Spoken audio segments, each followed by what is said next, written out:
All righty. Hope everyone is doing well. This is Unit 5, Cognitive Psychology, and we are in Module 36, Thinking and Language. We're going to look at the components of language, talk about some of the theories of language, how we develop language, the brain areas involved with language, and then we'll end with what are some of the influences with language and how they can actually influence our thought and how we think. So we're going to define language. Language is our spoken, written, or signaled words and the ways we combine them to communicate meaning. I ope uye understand a. Okay, I'm not doing the best job. I was trying to do a little pig Latin for you. That is the only language that I can say that I can speak relatively fluently. And yeah, I'm so impressed. Many of you speak more than one language, and we're going to talk about, how that happens and over time, the development of language. All right, so when we start with language, we're going to start with a phoneme or a phoneme, and it is the smallest distinctive sound unit. And then and that can be all the letters of the alphabet, and then when you put some of the letters together and they make sounds like th and ch.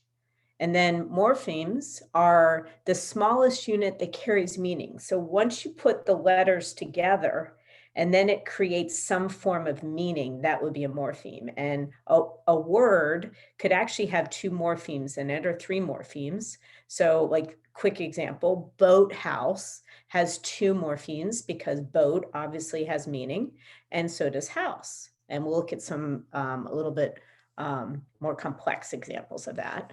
And then grammar, you guys have learned grammar in your English classes. It's a system of rules that enables us to communicate with and understand others.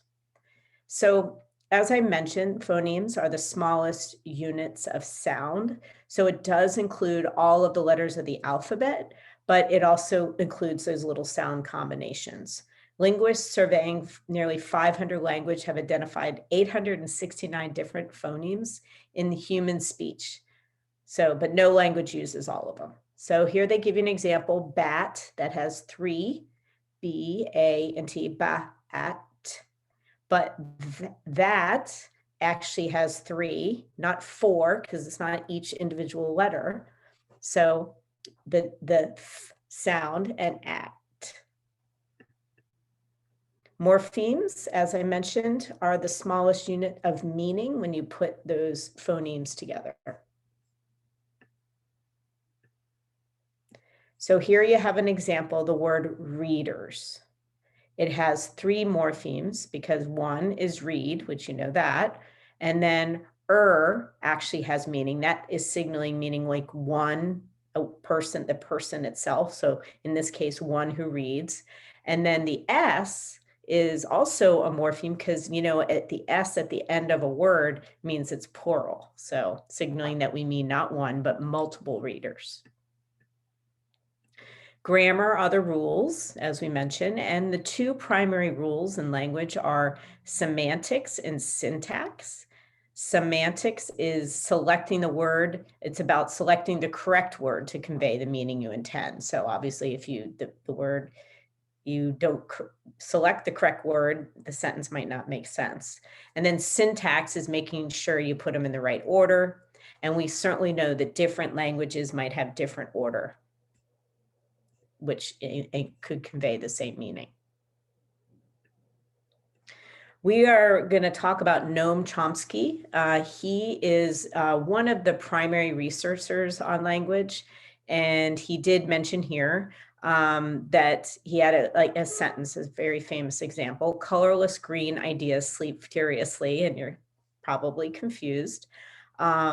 So he used this sentence to illustrate correct syntax. The nouns, adjectives, and verbs are all in their proper place grammatically, but poor semantics. The choice of words do not convey the appropriate meaning.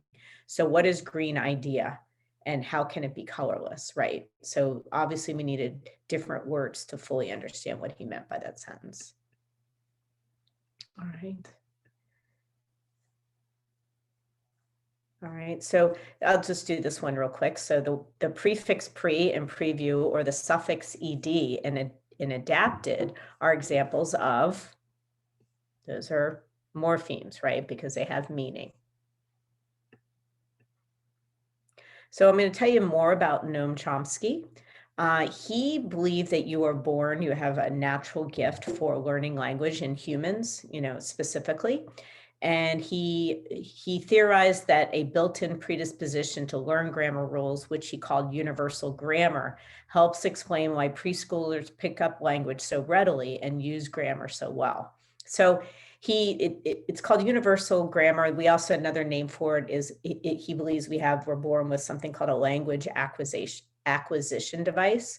So I do want you to understand that that's more of a nature thing. It's something more that you're born with versus nurture, the environment. Obviously, nurture is going to help, but he believed that you also are born with this device. There's a very famous saying that he would also say, he gave this example, I go it, like if a little child was to say, like a young, maybe like 3 or 4, when they're really learning sentences, and they say, I go into the store. Now, you know that he did not learn that from his parents. His parents didn't say, I go into the store and I'll see you later. He just kind of, through his own language acquisition device, is just kind of practicing words. And then maybe he might get corrected and knows that, okay, it's not actually I go, it's I went to the store. We have a different, verb use. So that is an example. He's very important. You definitely want to know Noam Chomsky. So children's language development moves from simplicity to complexity. Infants start without language, as we know. And by 4 months of age, babies can recognize differences in speech sound. It's kind of remarkable to watch little babies. If you have a little sibling at home or a cousin that you take care of or something, just start noticing that when you're talking, and you can tell between a 2-month-old and how a 4-month-old will respond, they will seem more interested and start to notice the speech sounds. So what we're actually talking about is receptive language. So babies preferred looking at a face that matches a sound, an ah coming from wide open lips, and an e from a mouth with corners pulled back. So like e, ah. Recognizing such differences marks the beginning of development of baby's receptive language. And what that means is, the receptive language is that you understand it more and earlier than you are actually able to speak it, which would be productive language. So, and if you're learning a language like Spanish, or if you came here from another country and English is not your primary language, you probably noticed first you could understand before you could actually communicate. So there are different stages. The babbling stage is from 4 months, and that is when an infant can spontaneously utter various sounds. So it is various sounds, but that it's not related to the actual language. It's more like there's kind of a universal babbling that you would hear the same kind of babbling sounds. It doesn't matter what country and what language. Long after beginnings of receptive language, babies start to have productive language, and they are actually able to produce words and as they mature. So eventually it's going to evolve into the actual household language, but just not at first. One word stage, the good way to remember these stages is they actually correspond with their age. So around 12 months, which would be 1 year old, is when you tend to learn, like you're able to say one word, at a time. You might know different words, but you don't put them together. So around their first birthday, most children enter the one word stage. They have already learned that sounds carry meaning and now begin to use the sounds, usually only one barely recognizable syllable, such as ma or da, to communicate meaning. So be thinking about, or ask your parents, what was the first word you said? It is unfortunately more likely to be dada, I think, than mama. For some reason, that's a little easier. 2-word stage. So at 18 months or close to 2 years old, it says here 18 months, but go ahead and just say 2 to help yourself remember. 2 years old is when now you're not just saying one word at a time, you're actually putting and have 2 words. So They say that your language explodes about a word per week to a word per day. Wow, that's incredible. By their second birthday, they had the 2-word stage. But most of 2-year-old speech is just nouns and verbs. Their speech follows rules of syntax, arranging the orders in a sensible order, following the rules. So the English-speaking children typically place adjectives before nouns, White House rather than house white. Spanish reverses the order, as in Casa Blanca, and hopefully I'm saying that correct. So when we're talking about the 2-word stage, there's this thing called telegraphic speech, which it means that there's a lot of meaning with these 2 words. It's almost like a whole sentence of meaning. Produces sentences in which child speaks like a telegram, go car, using mostly nouns and verbs. So it's referred to as telegraph speech. All right. 18-month-old Becca is in a telegraphic speech stage. Which of the following best represents something she might say? So that's where you need to go. Oh, they say nouns and verbs. So look for that answer. So that would be Katie Fall. Some people might think yogurt please because it's 2 words, but no, it's Katie Fall, noun and verb. All right.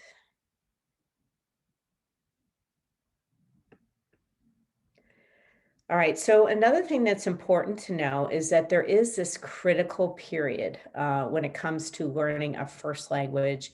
And then also, if you don't learn a first language at all, like how it really can impact your development of a language later on. We saw this with the Genie film that we saw at the beginning of the year.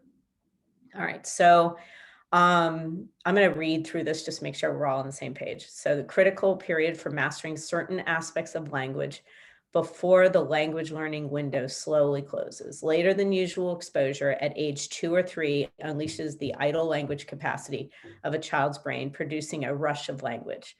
But by age, so they can kind of catch up, is kind of what they're saying for the most part. But if by 7 you haven't learned a first language, they lose the ability to master the language. So after 7, so kind of that critical period is by age 7, you need to have learned that first language. Excuse me. All right. And can we learn a new language as adults? Okay, so this is the tough thing. So here's 10 years after coming to the United States, Asian immigrants took an English grammar test. Although there's no sharply defined critical period for second language learning, those who arrived before age 8 understood American English grammar as well as native speakers did. Those who arrived later did not. So, I mean, it's just saying it's going to be much more difficult as you get older. Like I said, if English is not your first primary language, or you have family members where that's the case, you probably notice, especially if they came to the United States later, it is much harder. You guys are, if you come, even though you might be older than 7, because it's a second language, you still have the capacity to learn it. But as you become an actual adult, it becomes that much more difficult. All right. So we'll try to do some of this stuff in class. So another thing we want to talk about a little bit is with deafness, and obviously there is communication and language as well with sign language. The impact of early experience is evident in language learning in deaf children born to hearing non-signing parents. These children typically do not experience language during their early years. Natively deaf children who learn sign language after age 9 never learn it as well as those who learned it early in life. So once again, we've got the critical period, even when we're talking about if you are born deaf or in a deaf family. All right, so sorry about the dog barking in the background. That's her way of communicating, right? So she says a lot with that barking, and she has special kind of barks. I'm going to just tell you that one. Oh, of course, now she's not going to do it. But she has barks where she wants to let you know that I am protecting the house. And then she has barks because there's a dog that lives above us and she's communicating with that dog. And I think that's what she's barking, because her bark didn't sound like as aggressive. So, all right. But that's communication. I would not call that language. So what is aphasia? So aphasia is when you have some type of impairment in language, and it can be in the left hemisphere, either to Broca's area, which was, talking broccoli, speech, or Wernicke's area, which has to do with the actual understanding of language itself. We call it language comprehension. So we just noticed that if you have damage to the left frontal lobe, you would struggle to speak words, but you could sing familiar songs and comprehend speech. But if you have damage to Wernicke's area, you're unable to understand others' words, and you yourself would just have meaningless sentences. So, I mean, I wouldn't necessarily say one is worse than the other, but in some cases, I guess we might say Wernicke's area is. All right, so it is part of the frontal lobe, and it has to do with muscle. It works with the motor cortex specifically, with speech.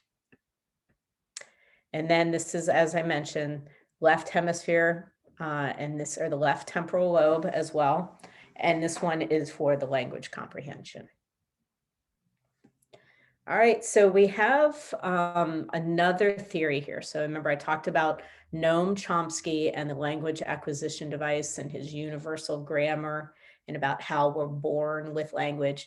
This particular theory has more to do with like the relationship with language and how we think, right? So Benjamin Lee Whorf contended that language itself shapes a person's basic ideas. His theory is called linguistic determinism, and that language controls the way we think and interpret the world around us.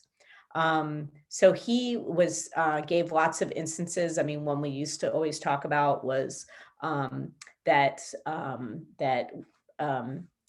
when you live in Alaska, that you have many different words for snow, which we don't. And so they may think about snow differently. Here, the Hopi, I'm sorry, I'm so bad with pronouncing words sometimes. A Native American tribe have no past tense for their verbs, and so could not readily think about the past. So now that would be a true example, because they have no words to really describe the past. So they may not have been thinking about the past, but we actually would argue against that today. Today, psychologists believe that a strong form of Whorf's linguistic determinism is too extreme. We do think about things even when we don't have words, and you guys can think of that. There's lots of times you're like, what? I don't have a word to describe that. We have unsymbolized wordless images, as when someone, while watching two men carry a load of bricks, wondered whether the men would drop them. So you might not necessarily have a word to describe that whole experience that you're having. The other thing, and this is where we would sometimes get into the debate, so I want you to think about this for a minute, that there are those words that you have trouble translating back to English or vice versa. And the word that students and I would talk about sometimes is in the English language, I think in Spanish, it's hard to translate awkward as we see awkward. So, you can think about that. But does that truly mean that people that don't have the word awkward or a word similar to that aren't thinking about those awkward experiences? I would tend to disagree. I think they're still thinking about it. You're just not necessarily having the words. What is linguistic influence? The weaker form of linguistic relativity, the idea that language affects thought, thus our thinking and worldview, is relative to our cultural language. So there is a linguistic influence. We know that our language is going to be part of our culture, and that in itself could have some influence on our perception and thinking. All right, in New Guinea, Berimo children have words for different shades of yellow, which might enable them to spot and recall yellow variations more quickly. There you go. And, this is interesting too. So on the color spectrum, blue blends into green until we draw a dividing line between the portions we call blue and green. Although equally different on the color spectrum, two different items that share the same color name, as in the two blues, do above, as the two blues do above, are harder to distinguish than two items with different names, blue and green, which is true. So, and you think about like all the different words that we have for colors now, you know, and a lot of times we can create different types of thinking based on those colors. So just like go to the, you know, paint store. It's unbelievable. Thought and language combine. The traffic runs both ways between thinking and language. Thinking affects language, which affects our thought, right? So it's definitely cyclical. We certainly know we're going to have many experiences where we're thinking about that, and then, you know, we try to communicate it with language, and then the way that we actually communicate it might affect our thinking, and, you know, all of that. Do we think in images? Artists think in images, so do composers, poets, mathematicians, athletes, and scientists. We often think in images when we use non-declarative procedural memory and our automatic memory system for motor and cognitive skills and classically conditioned associations. We certainly know we think in images, correct? Yes. All right. So for someone who has learned a skill such as ballet, dancing, even watching the activity will activate the brain's internal stimulation of it. Yep. So when we're thinking about imagining, that is a really, and the last thing I think we're going to end up talking about today real quick is about when you are imagining something and visualizing something, does it help, hurt you, combination?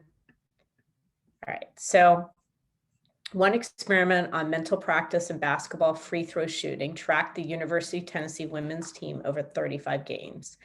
During the time, the team's free throw accuracy increased from approximately 52% in games following standard physical practice to some 65% after mental practice. Players had repeatedly imagined making free throws under various conditions, including being trash talked by their opposition. So there is definitely some benefit to visualizing when it comes to you achieving your goal and trying to do things, but you got to be careful with that. All right, so this is an example of that. Two groups of introductory psychology students facing a midterm exam 1 week later. First group spent 5 minutes each day visualizing themselves, scanning the posted grade list, seeing their A, beaming with joy, and feeling proud. All right, so they just kind of did some visualizations of when they actually reached their goal of getting an A and how they're going to feel. It had little effect on the outcome of how they actually did later on. The second group spent 5 minutes each day visualizing themselves effectively studying, reading the textbook, going over notes, and eliminating distractions, declining an offer to go out. I want all of you to do that. Well, although you're watching this video right now, so you're on the road. Okay, now visualize yourself doing your slide deck after. All right, the daily process simulation paid off. The group began studying sooner and spent more time at it and beat the other's average score by 8 points.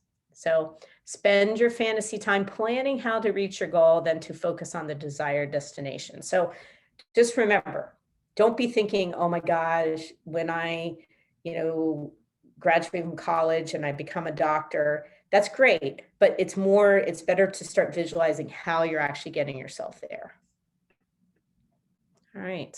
So this is a free response that I think we will actually end up doing in class. And I think that's it for today. All right. Sayonara. Adios. Bye. And yes, I know.